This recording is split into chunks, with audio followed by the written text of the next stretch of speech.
Assalomu alaykum aziz ko'ruvchilar. Dunyo Uyg'ur qurultiyi to'g'ri televiziyasi haftalik xabarlar programmasiga xush keldinglar. Men Hidoyat Musajon. Tövəndə sizlərə bu haftadan bu yana yüz bergan Uyg'urlarga munosabatlik ba'zi muhim hodisalarni eslatib o'tmoqchimiz. Tövəndə diqqətinizlər haftalik xabarlar programmamızning tafsilotida bo'lsin. Dünya Uyghur Qurultayı Mərkəzi işxanasından egallishimizcha qurultay bu yil ichida Uyg'ur irqiy qirg'inchiligini va Uyg'ur sud kollegiyasining hukmini texmo ko'p davlatlarning hukumat va parlamentlarga qabul qilg'izish va bu orqali Xitoyga qaratilgan xalqaro besimni yuqori pallaga ko'tarishni o'zlarining eng asosli xizmat nishonlarining biri qilgan. Ondan başqa yana Dünya Uyghur Qurultayı vatanimiz Sharq Turkistonning Xitoy tarafidan besilingan mustamlaka ostidagi davlat ekanligining tarixi, qonuniy, siyosiy va diplomatik asoslarini ilmiy asosda turg'izib chiqish haqida o'tgan yili boshlatgan tadqiqot programmasini bu yilning ichida tamomlab, bu vaqtdagi dokladni xalqaro organlar va hukumat parlamentlarga sunishga hozirlanmoqda. O'tgan yilning 5-ida Dünya Uyghur Qurultayı Uyg'ur va chet elliklardan tarkib topgan xalqaro huquqchilar, tarixchilar, diplomatlar va tadqiqotchilardan tashkil topgan maxsus bir guruhni ta'sis qilib, bu vaqtda jiddiy tadqiqot boshlatgan va hozirga qadar mazkur programma uchun $60,000 dan ortiq iqtisod sarf qilgan edi. Qurultay tarafidan tashkil qilingan bu tadqiqot guruhi mushu yilning ichida vatanimiz Sharq Turkistonning Xitoy tarafidan besilingan mustamlaka ostidagi davlat ekanligi haqidagi umumiy dokladini tamomlash uchun jiddiy xizmat olib bormoqda. Dünya Uyghur Qurultayı bu yilning ichida Uyg'ur irqiy qirg'inchiligini qabul qilgan davlatlarning umumiy sonini 20 dan oshirishni plan qilmoqda. 2021 yili 1-oyning 19-kuni Amerikaning sobiq tashqi ishlar ministri Mike Pompeo Xitoyning Uyg'urlar ustidan yurgizayotgan zulmlarni irqiy qirg'inchilik va insoniyatga qarshi jinoyat deb jakarlagan. Keyin Bayden hukumati bu qarorni saqlab qolgan edi. Onundan keyin nurg'un davlatlar Amerikaning qaroriga ergashgan. 2021 yili 2-oyning 22-kuni Kanada parlamenti, 2-oyning 25-kuni Gollandiya parlamenti, 4-oyning 22-kuni Angliya parlamenti, 5-oyning 20-kuni Litva parlamenti, 6-oyning 3-kuni Chexiya parlamenti, 7-oyning 8-kuni Belgiya parlamenti, 2022 yili 1-oyning 20-kuni. Ya'ni Xitoyning 2022 yillik Beijing qishliq olimpik musobaqasi boshlanishga 2 hafta qolganda Fransiya parlamenti qatorliq cho'ng davlatlarning parlament va hukumatlari Xitoyning Uyg'urlarga yurgizayotgan jinoyatini Uyg'ur irqiy qirg'inchiligi va insoniyatga qarshi jinoyat deb to'nigan edi. Onundan başqa Irlandiya qatorliq nurg'un davlatlarning parlamentlari London Uyg'ur sud kollegiyasining o'tgan yili 12-oyda chiqargan Xitoyning Uyg'urlarga irqiy qirg'inchilik qilganligi haqidagi qarorni qabul qiladiganligini e'lon qilgan edi.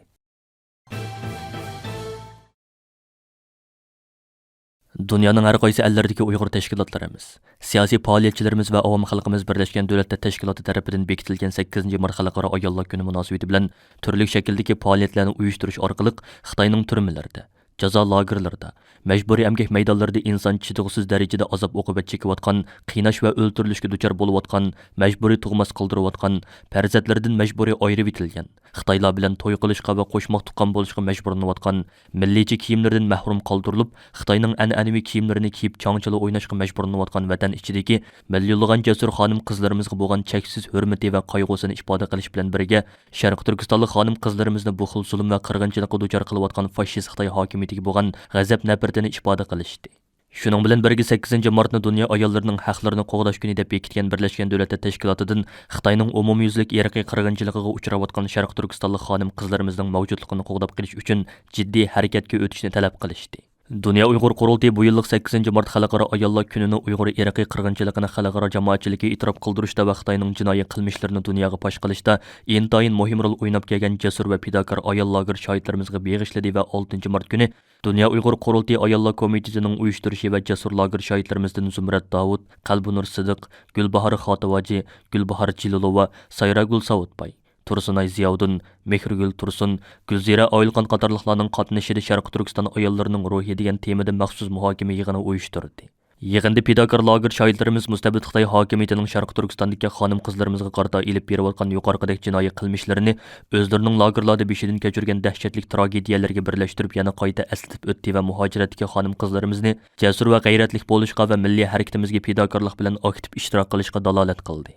Ondan başqa bugun 8 mart günü Dünya Uyghur Qurultayı Ayollar Komitetining mudiri Zumratay Erkin xonimning riyosatchiligida ingliz tilida Sharq Turkiston ayollarining ruhi degan temada muhokama yig'ini o'tkazildi va muhokama yig'inida so'z qilgan Qurultay London ishxonasining direktori Rahiman Mahmud, kishilik huquqni kuzatish tashkilotining Xitoy ishlari direktori Sofiya Richardson va Uyg'urlar masalasi bo'yicha tadqiqotchi va aktivist Andrea Vardin xonimlar bugun Xitoyning irqiy qirg'inchiligiga eng burun duchor bo'lganlarning milliy mavjudligimizning tubdan kapolati hisoblangan Sharq Turkistondagi xonim qizlarimiz ekanligini, Xitoy hokimiyatining 80-yillarda atalmış planlıq tug'uz siyosati degan shuorni ko'tarib chiqib, Sharq Turkistonlik xonim qizlarimizni majburiy tug'mas qildirish va majburiy bola tushirish operatsiyasi qildirish orqali navbatdagi umumyuzlik irqiy qirg'inchilikning asosini yaratganligini, agar xalqaro jamoatchilik Xitoyning bu xil jinoiy qilmishini to'sib qolmagan taqdirda butun Sharq Turkiston xalqining millat sifatida yo'qolib ketishga duchor bo'ladiganligini ta'kidlab o'tishdi.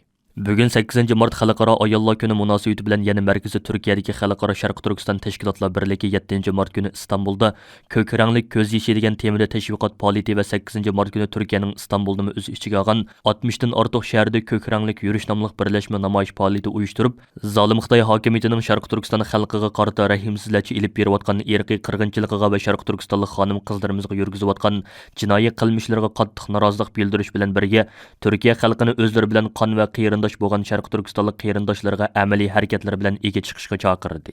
Xalqaro Sharq Turkiston tashkilotlar birligi tarafidan 60 dan ortiq shaharda boshlatilgan ko'k ranglik yurish nomli birlashma namoyish faoliyati bugun kech soat 20 da Istanbulning Saraçxana bog'chasidagi xotirlash murosimi bilan oyoqlashadi.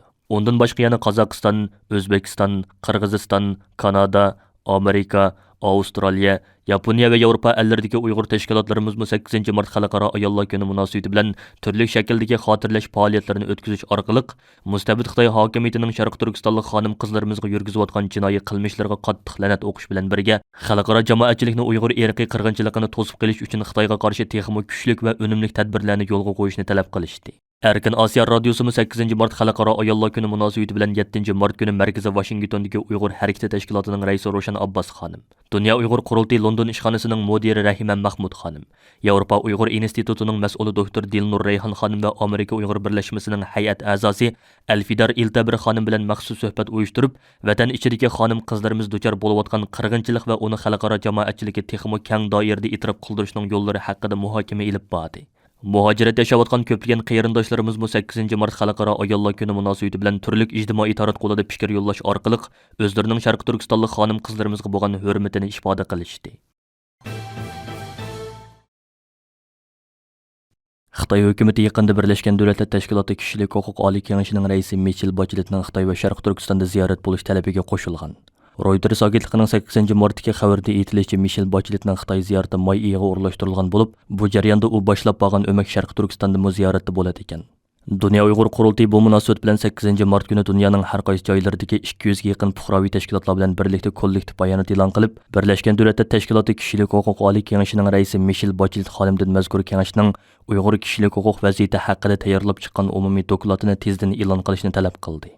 Dünya Uyghur Qurultayıning boshlamchiligida e'lon qilingan kollektiv bayonotda Michel Bachelet xonimning Uyg'urlar haqidagi bu dokladni 2021 yil dekabr oyida e'lon qilinganligini aytgan bo'lsa-mu, ammo ta hozirgacha e'lon qilinmaganligidan qattiq afsuslanish his qilganligi bayon qilindi va Qurultay raisi Dolqun Aysa apandimning Michel Bacheletning Xitoy ziyorati bakmo 3 tut e'lon qilindi. Ammo masala ularning Sharq Turkistonda cheklimsiz ziyorat qilish imkoniga ega bo'lish yoki bo'lanmasligida degan so'zlarga o'rin berildi. Ma'lum bo'lishicha, Xitoy hukumatı Michel Bacheletning Xitoyda jumladan Sharq Turkistonda tekshirishda bo'lish talabidan turli bahonalar bilan rad qilib kelgan edi. Ondan burunmu Dünya Uyghur Qurultayı va Xalqaro kishilik huquq tashkilotlari Birlashgan Davlatlar Tashkiloti kishilik huquq oliy kengashidan oldin hozirlanib bo'lgan Uyg'ur kishilik huquq vaziyati haqidagi umumiy dokladini 2022-yillik Beijing qishliq olimpik yig'ini boshlanishidan burun e'lon qilishni talab qilgan bo'lsa-mu, afsuski Xitoyning turli besimlari sababli mazkur doklad hozirgacha e'lon qilinmagan edi. Kuzatuvchilar 2 oyning 28 kuni Janvada boshlangan va 1 oy davom qiladigan Birlashgan Davlatlar Tashkiloti kishilik huquq oliy kengashining 49 qitimliq yig'ini jarayonida Uyg'ur kishilik huquq vaziyati haqidagi dokladining e'lon qilinish ehtimolining yuqori ekanligini mo'ljarlashmoqda. Garchi mazkur dokladda nima mazmunlarning o'z ichiga olganligi hozircha ma'lum bo'lmasa-mu, ammo Birlashgan Davlatlar Tashkiloti kishilik huquq oliy kengashining bayonotchisi Uyg'ur sud kollegiyasining hukmnomasini e'lon qilinib, ertasi kuni Ya'ni o'tgan yil 12 oyning 10 kuni muxbirlarga qilgan so'zida Uyg'ur sud kollegiyasining hukmnomasida o'ttirg'a qo'yilgan Uyg'urlarning vaziyatiga munosabatli hodisalardan qattiq cho'chish his qilganligini bayon qilgan. Birlashgan Davlatlar Tashkilotining ba'zi dokladchi xodimlari Dunyo Uyg'ur qurultiyi rahbarlari bilan ko'rishganda Birlashgan Davlatlar Tashkiloti kishilik huquq oliy kengashining Uyg'urlar haqidagi umumiy dokladni hozirlashda Uyg'ur sud kollegiyasining hukmnomasidan muhim manba sifatida foydalanganligini tilga ilishgan edi. Germaniya Tashqi ishlar ministri Annalina Baerbock xonim 3-mart kuni Jenevada o'tkazilgan Birlashgan Davlatlar Tashkiloti kishilik huquq oliy kengashining 49-qitimliq yig'inida qilgan videoliq nutqida "Men Birlashgan Davlatlar Tashkilotidagi kishilik huquq oliy komissarini Uyg'ur kishilik huquq vaziyati haqidagi umumiy dokladni darhol e'lon qilishga undayman. Biz Xitoy hukumatini Birlashgan Davlatlar Tashkiloti kishilik huquq oliy komissarligining Sharq Turkistonga cheklamasiz kirishga ruxsat qilishga chaqiramiz" deb ko'rsatgan edi. Jenevada turishliq bir diplomat xodimning bildirishicha Xitoyning Sharq Turkistondagi vaziyatga doir dokladning tayyorlanib bo'lganiga bir oydek bo'lgan bo'lsa-mu, Birlashgan Davlatlar Tashkilotidagi Michel Bachelet ishxonasi uni e'lon qilishni kechiktirib kelgan. Buni ular o'zlari e'tirof qilgan. Dünya Uyghur Qurultiyi Ayollar Komiteti tarafidan 8-mart Xalqaro Ayollar kuni munosabati bilan o'tkazilgan Xitoyning Sharq Turkistonda yurgizayotgan irqiy qirg'inchiligi va ayollarga qaratan nishonliq zulmiy mavzuliq tur muhokama yig'inida so'z qilgan Kishilik huquqni kuzatish tashkiloti Xitoy ishlar direktori Sofiya Richardson xonim, "Menchi Birlashgan Davlatlar Tashkiloti kishilik huquq oliy kengashining raisi Michel Bacheletning vazifasi Xitoyga berib bu zulmning mas'ullari bilan ko'rishish emas, balki Uyg'urlar bilan bir safda turib, ziyonkashga uchirg'uvchilarning da'diga da'vo tepishdir" deb ko'rsatdi. Dünya Uyghur Qurultiyi Ayollar Komitetining raisi va qurultayning bayonotchisi Zumratay Erkin xonimning riyosatchiligida 8-mart kuni o'tkazilgan va Dünya Uyghur Qurultiyi London ishxonasining direktori Rahima Mahmud xonim, ayollar huquqi faoliyatchisi, yozuvchi Andrea Worden xonim, Kishilik huquqni kuzatish tashkiloti Xitoy ishlari direktori Sofiya Richardson xonimlar so'z qilishga taklif qilingan mazkur muhokama yig'inida Uyg'ur irqiy qirg'inchiligini xalqaro jamoatchilikka e'tirof qildirishda va Xitoyning jinoiy qilmishlarini dunyoga fosh qilishda intayin muhim rol o'ynab kelgan jasur va fidokor ayol lager shohidlarini iqtisodiy va ruhiy jihatdan qo'llashning zarurligi alohida ta'kidlandi. Yig'in riyosatchisi Zumratay Erkin xonim yig'inning boshlanishini qilgan so'zida lager shohidlarini o'z ichiga olgan barliq Uyg'ur ayollarining zo'r qahramonligi va zulmga ko'rsatayotgan qarshiligiga xalqaro jamoatchilikning obrin o'qiyotganligini alohida eskartib o'tdi. Yig'inda so'zga taklif qilingan kishilik huquq aktivi Andrea Worden xonim Sharq Turkistondagi Uyg'ur ayollarining to'y qilishga majburlanishi va tashviq qilinishi temalik bir tadqiqot maqolasi ustida ishlayotgan bo'lib, u suhbat yig'indagi so'zida Sharq Turkistonda ayollar uchun davomli holda qo'rqinch ichida yashash vaziyati yaratilganligini, lagerlarda ayollar xohlagancha xo'rinayotgan bo'lsa, lager sirtidagi ayollarning Xitoy erlarga to'y qilishga majburlanish, to'y qilishni qabul qilmasa o'zi yoki oila a'zolarining lagerlarga qamalishilik oqibatini qo'rqib yashayotganligini bayon qildi. O so'zida yana Xitoy hukumatining Uyg'ur ayollarini Xitoy erlarga to'y qilishga qo'lga keltirish uchun zo'rlash yoki mukofotlash vositalarini qo'llanayotganligini, gohida Xitoy kadrlari bir Uyg'ur ayolga agar u Xitoy er bilan to'y qilsa lagerdagi dadasi yoki qarindoshlarini ozod qiladiganligini shart qo'yish, gohida pul va boshqa buyumlar bilan mukofotlash, turli imtiyozlar bilan ta'minlashdek vositalarni ishga solayotganligini aytdi. U mundaq dedi: "Diqqat qo'zg'aydigan Uyg'ur ayollari Xitoylar bilan to'y qilsa mukofotlanadigan xabarlar hukumat taratqularida keng tashviq qilindi. Demak, Xitoy hukumati bevosita bu majburlash siyosatini yo'lga qo'ydi. Albatta, buningdagi oxirgi maqsad Uyg'urlarni xitoylashtirib, bu rayonlarda Xitoy orzu qilgan muqimlikqa erishish va Xitoy orzusini amalga oshirishdir." Dünya Uyghur Qurultiyi London ishxonasining direktori Rahima Mahmud xonim yig'indagi so'zida nuqtali holda ayol lager shohidlarining ahvoli haqida to'xtaldi. U Sharq Turkistonda yurgizilayotgan irqiy qirg'inchilikda ayollarning intayin og'ir badal to'laganligini, yana shu Uyg'ur va Qozoq ayol lager shohidlarining nihoyatda zo'r qahramonlik ko'rsatib, o'z beshidan o'tgan zulmni anglatganligini, bu lager shohidlarining beshidan o'tgan qo'rqinchli voqealarni guvohlik berish yig'inlarida tarjima qilib berishning o'zi hozirgacha duch kelgan eng qiyin bir xizmat bo'lganligidan qaraganda, lager shohidlarining naqadar zo'r jasorat va fidokorlik ko'rsatganligini tasavvur qilib bo'ladiganligini aytdi.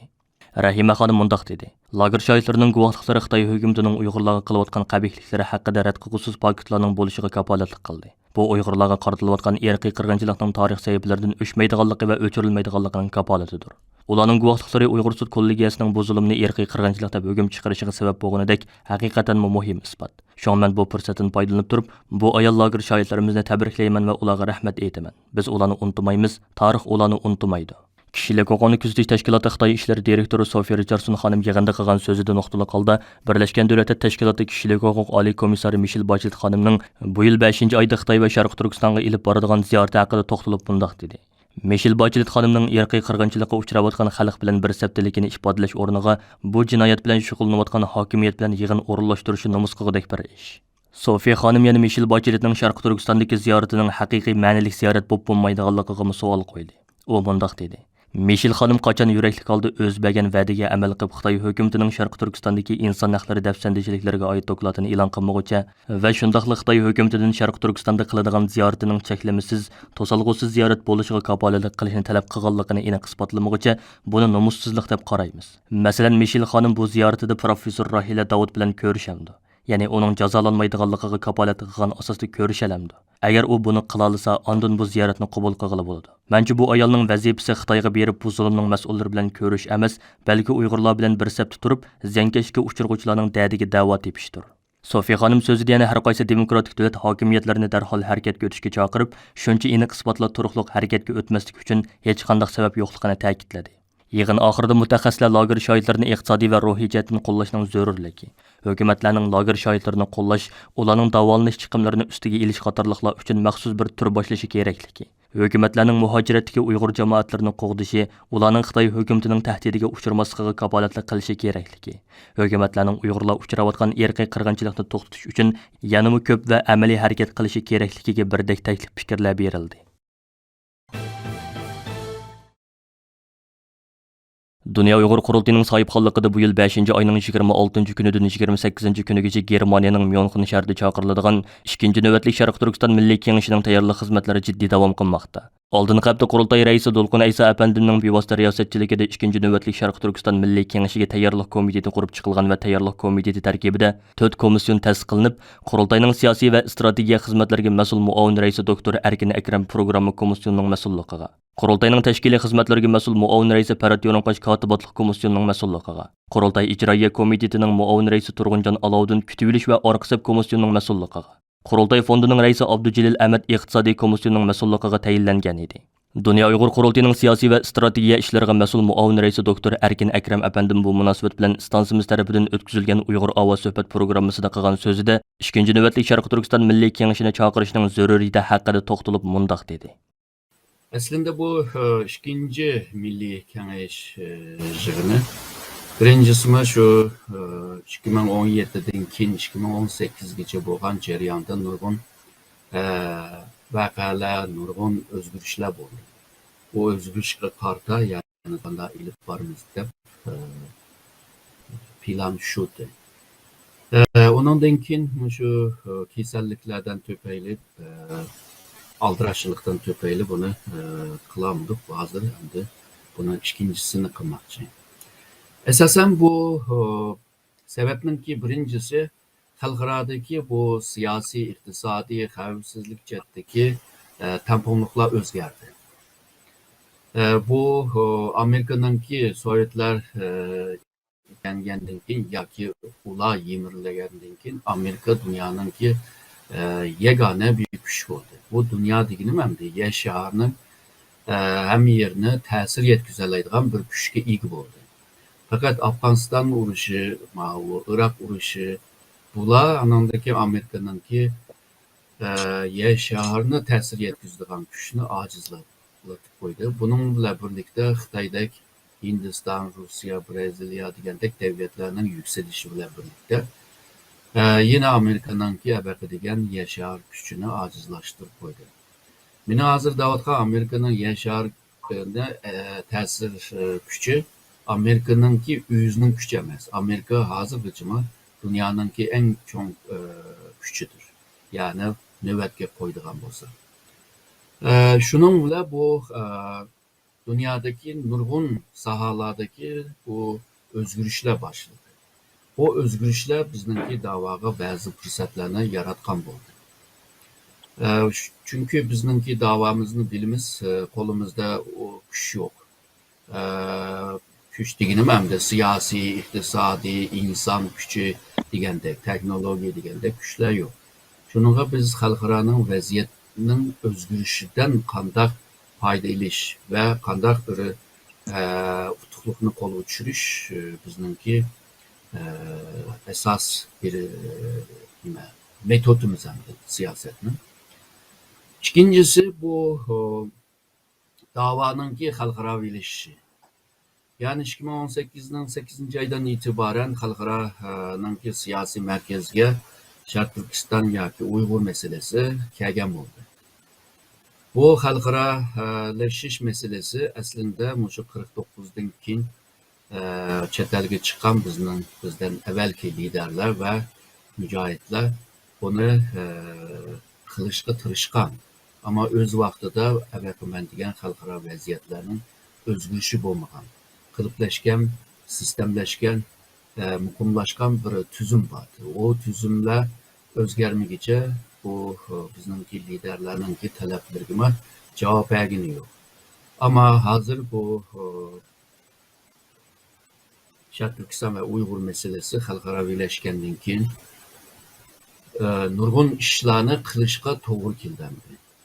Yana shunga ergishib hamda ya'ni xalqaraviylashishga ergishib nurg'un tashkilotlar qurildi. Bu tashkilotlarning ba'zilari funksiyalik, ba'zilari funksiyasi yo'q. Shunda bo'lsa-mu, shu tashkilotlar bilan birlikda xalqaraviylashgan tashkilot davoni qanday ilib berish meselesi kun tartibga kelyapti. Va buni hal qilish uchun cho'qim Milliy Kengash degan bir ramkada yoki bunda bir minbarda bu meselelerni muzokara qilishga to'g'ri keldi. Ya'ni bundan keyin ishni qanday ilib boramiz, qaysi ishni kim qiladi, qaysi tashkilot qiladi. Çünkü bizningki chet elda jiq kuchimiz yo'q.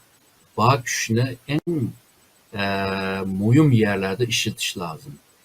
Shuningga bu Milliy Kengash yig'inining ahamiyati mishada paydo bo'ladi. Yana bir buningga ergishib, yana bir sebep bo'lsa, Sharq Turkistonda ilib borgan bu Xitoyningki zulm siyosati borgan sari ig'irlashyotdi. Xalqimizning ustidagi bu bisimlarni kaldırış ve yenilikleştirişme chet eldeki teşkilatlarının bir vazifesidir. Bunu mu qanday qilish meselesini müzakere qilish uchun çoxum teşkilatlar bir yerga kelib, müşteri akıl bilan ve müşteri bu fikirler bilan ve icraî metodlarının, yöntemlerini izlenishga mecburlardı. Yani yig'ib kelgan chaqda davanın seviyesi bir yerga keldi. Bu davanı texmi mevcut qutuqliqlarni qo'g'dab qilish va mevcut vaziyatni qanday taraqqiy qildirish degan masalani hal qilish uchun tashkilotlar bir yerga kelib buni so'zlashib buningki siyosatini belgilash va chora tadbirlarni qanday ilish masalani müzakere qilishga bir mecburiyet hem de zarur bo'ladi. Şununla hazır bu ikinci navbatlik bu Milliy Kengash yig'inini ichishga plan qildik. Amerika Xitoyni Birleşken Devletler Teşkilatı Kişilik Hukuk Komissarı Michel Bachelet'ning Sharq Turkistondagi ziyoratining to'solg'usiz va cheklimsiz bo'lishiga kapolatlik qilishga chaqirgan. Birleşken Devletler Teşkilatı Kişilik Hukuk Oliy Komissarı Michel Bachelet xonim o'zining bu yil 5-oyda Xitoyni ziyorat qiladiganligi va bu ziyoratda Sharq Turkistonga berish haqida Xitoy bilan kelishganligini e'lon qilgan edi. Holbuki u bu ziyoratining haqiqiy unumli bir ziyorat bo'lish bo'lmasligi kuzatuvchilarning qattiq diqqatini qo'zg'amoqda. Reuters agentligining xabar qilishicha, Amerikaning Janvardagi Birleşken Devletler Teşkilatı bosh shtabida doimiy turishlik elchisi Shiba Kroker Xitoydan bu ziyoratning to'solg'usiz bo'lishini talab qilgan.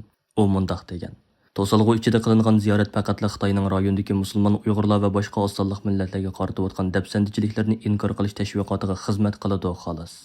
U yana mundaq degan: Bu ziyoratning ishonchli bo'lishi uchun Michel Bachelet cho'qim Xinjiangdagi bir turkum Uyg'urlar va boshqa etnik guruhlar bilan xususiy holda uchrashishi kerak. Qabihlik yuz berayotgan va majburiy emgak bog'liqi xabar qilingan joylarga to'solg'usiz kirilishi kerak. Biz Xitoyni Bacheletning Xinjiangning barliq rayonlariga to'solg'usiz va nazoratsiz ziyorat qilishini, Uyg'urlar va boshqa guruhlar bilan uchrashishini kapolatga ega qilishga chaqiramiz. Michel Bacheletning 5-oyda Sharq Turkistonni ziyorat qiladiganligi to'g'risidagi xabar e'lon qilingandan keyin xalqaro kishilik huquq tashkilotlari orqa-orqadan bayonot e'lon qilib, Michel Bacheletni Sharq Turkistonga qiladigan ziyaratidan mas'uliyatchan bo'lishga, undaq bo'lmaydigan davlat kontrolligidagi bu ziyoratning Xitoyning kishilik huquq tafsandichiligini oqartish, hatto uningga chopon yepib berish roli o'ynashi mumkinligini ogohlantirgan edi. Hurmatli ko'ruvchilar, Yuqorida Dunyo Uyg'ur qurultayi to'g'ri televiziyasi haftalik xabarlar programmasida diqqatingizga sundiq. Keyin qitimliq programmamizni ko'rishaylik. Ko'rishgacha omon bo'lgaysizlar. Xayr xo'sh.